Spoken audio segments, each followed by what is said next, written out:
I want to address two questions, hopefully, in this few minutes that I have with you. The first one is, how is my faith helping people cope? The community, the family, people around me. How is my faith helping others, and how has it helped others? The second one that I hope to address is, how do we help people who are suffering? I will give you an immediate answer, and then I think you'll hear my heart by the end of it. The first answer would be that such a big thing that I'm suggesting that we need to look at is that we do this one person at a time. So I'm not the person to gather the crowds and expect a miracle, but when I'm in the bus station, when I'm in the hospital ward, wherever I am, the school ground, always there is someone that I will talk to. The second very important thing I find in a multicultural society, and I've travelled and I've looked at a lot of faiths, is just to show respect. You know, we were in the lounge room of a businessman in Hong Kong. All my friends are Asian. And, you know, his Buddha was bigger than his lounge. I mean, it was just massive. It was gold. And it was just a wonderful conversation. So I could glean from him the importance of this big statue being in his lounge room. And the next morning at breakfast, he was really suffering because his family was in New Zealand, and I was answering questions, and he was crying, and he said to my friend, well, who is she? What does she do? And I just shrugged my shoulders because I don't have a title. And she said, oh, I told him you're a life teacher. I said, oh, that'll do. So before we talk about love, can we just define love so that you understand where I'm coming from? In the Greek, there are 4 words for love, whereas in English, I love fish, I love my husband, I love the furniture. Like, which love are we talking about? I love people. Well, that's great.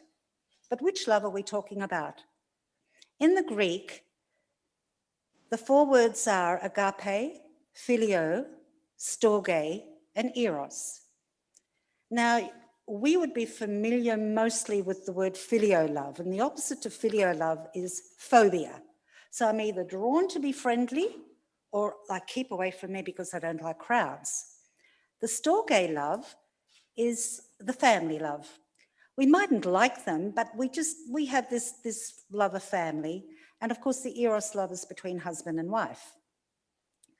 But the love that I wish to focus on today is the agape. And it isn't a sentimental love. It doesn't make you feel all marshmallowy on the inside.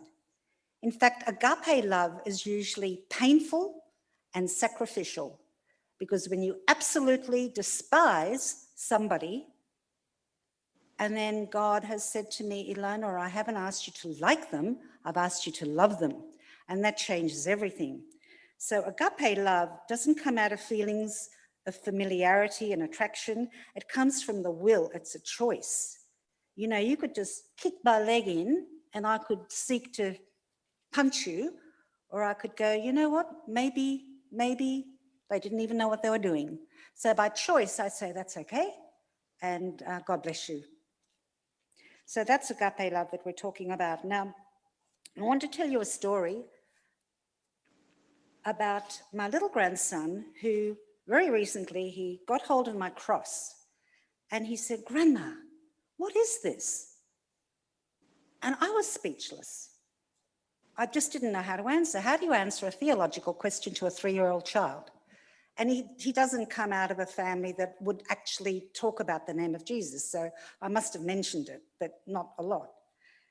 And he said, I know, it's a bridge. And I went, oh my God, you've just answered my life in a nutshell. Because for 40 years of my life, I was an atheist. And now I know that this crosses a bridge, but he sort of just defined my life just in that little sentence.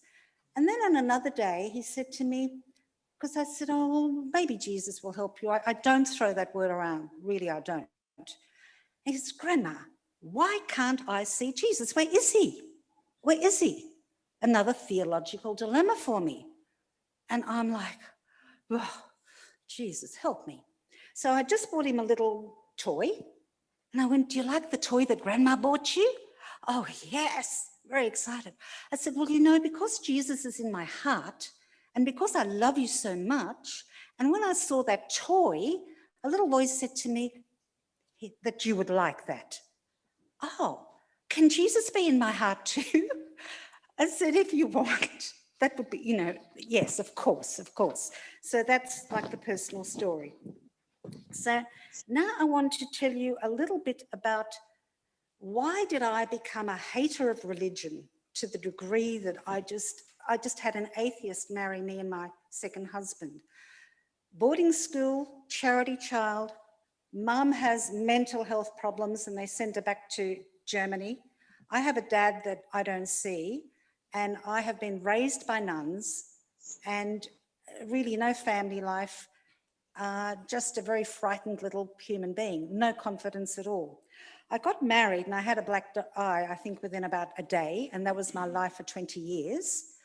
Why did I never talk to God in that time? Surely I remembered some of the prayers of my Catholic church, but I just never, I didn't have any spiritual awareness at all. Until in my late 30s, I was state manager of quite a big company. I was interviewing staff for a floor room manager, and this lovely, bubbly lady, I interviewed her. I thought you'd be wonderful in this job. And she said, Ilona, do you know anything about your spiritual life? And I had no idea what she was talking about. She said, I'm going to listen to a Swami tonight. It was Strathfield Town Hall in Sydney, Swami Parthasarati. And I said, I'll come, because my life was I was between a rock and a hard place in my marriage. So I went with her and I bought this book called The Vedanta. Well, straight away, I knew I wanted to go to India. I got my crystal. I said, should I go to India, yes or no? And of course, it said, yes, yes, yes. And I was on a plane within the week. I told my boss I was away for a few weeks, and that opened up the spiritual side of me. I saw I had my little, red bindi on and my sari, and I just loved it. And I did not want to come back to Australia because of the life that I had, but I had children. By then, my children were 11, 14, and 15. So I had responsibilities to come back. I couldn't get out of that. In India, the Swami, because I was to Delhi and Madras and Bombay and I don't know where else, and he said, Ilona, you really must see the Taj Mahal. And I thought, no, I don't want to see the Taj Mahal. I said, Swami, tell me who made the apple, the orange, and the pear, and I will go and see that person. But don't go and get me to see a building. Well, he did anyway. He got me a chaperone and I did that. So I'm coming back to Australia, and I realized that I was searching for truth. And I said to myself, I will write a book in search of truth, because I don't know what truth is. And that's how I've spent most of my life. So I got very involved with New Age things. I did Reiki, Science of the Mind. I mean, if it was out there, I did it. I just did it all and I loved it. And I think in Search of Truth, we go different paths. And, God sees your heart. He knows whether you want to know him or not. Like, you don't have to be sitting in a church pew to prove that you want to know God. And I've learned over the years that there are so many people out there that will never sit in a church pew. And I personally, even though we did a lot of home meetings and English teaching, we were told by a denomination we had to have the hall and the pew. We did it for 2 years and we knew that was not not saying they're wrong, but we were never called to do that. So from New Age, how did I transition? Shelley had a lot of asthma type, dreadful nights in a row of screaming and crying. She was 3. We were living in Sydney. And one night I said to her, Shelley, Jesus will be your friend. And I went, oh God, what I say him? Like, I just had didn't have a good feeling. I went, who is he anyway? I don't know, because I really didn't know. And within a few weeks, I saw a church sign that said, the fact that Jesus lived is historical. I went, oh, all right. So he lived. And it was sort of, little bits of the puzzle came together. I had a big beauty salon. Both salons won national awards. I had a very Bible-loving client that I just loved. She was just a sweetheart. And she said, Ilona, I want to lend you my Bible. I said, no, thank you. It's rubbish. And she said, well, then I had all my New Age books there, like, you name them, Louise Hay, all of them. I had the lot in my shop, salon. And I said, okay, I'll swap you. And I took her Bible home and I sat there in the bed and I went, oh, what a lot of, I just flicked it against the back wall. I just thought, this is rubbish. Within a couple of weeks, or not very long afterwards, we were in our 40s with our child. I had a second marriage, my tubes were tied. We wanted to get married and I thought, well, this man hasn't had any children. How am I going to have a child? And I got a clear word saying you will have a baby daughter. So anyway, she was born. We had no friends at that stage. We just didn't have any friends. I wanted her to meet people, so I joined Amway, and I thought there'd be an Amway meeting in Balcombe Hills there. And we went in and it was totally empty. And I went to the toilet. My husband was a very shy person, a stutterer, and he's talking face to face. I've never seen him face to face with any human being.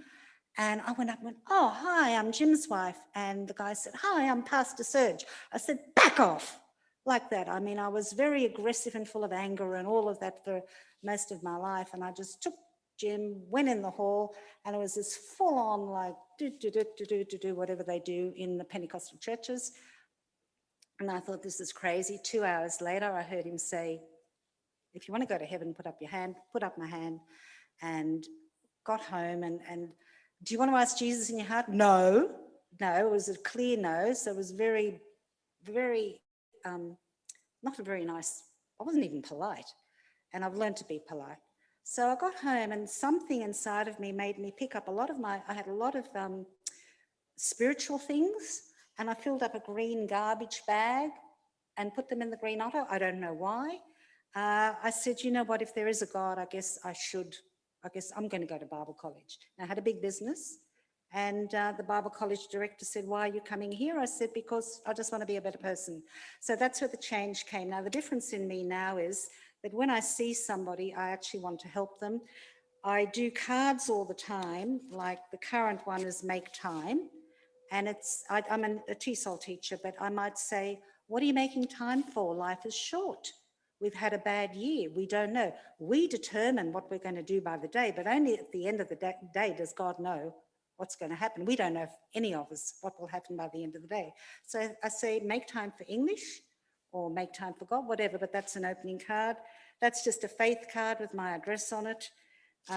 This is how I met Grace. Every day I would say, look, I'm open. What do you want me to do? And I was in McDonald's at Sunnybank. This young Asian girl was sitting there. I said, oh, are you Vietnamese? She said, no, I'm Taiwanese. And I went, okay. And we became like mother and daughter, and I've known her for over 20 years. So how do I help people? One person at a time. How do I love people? I show respect. I try not to judge. And I just want them to see the light of love coming out of me. And that is my story. Thank you. Thank you, Ilona.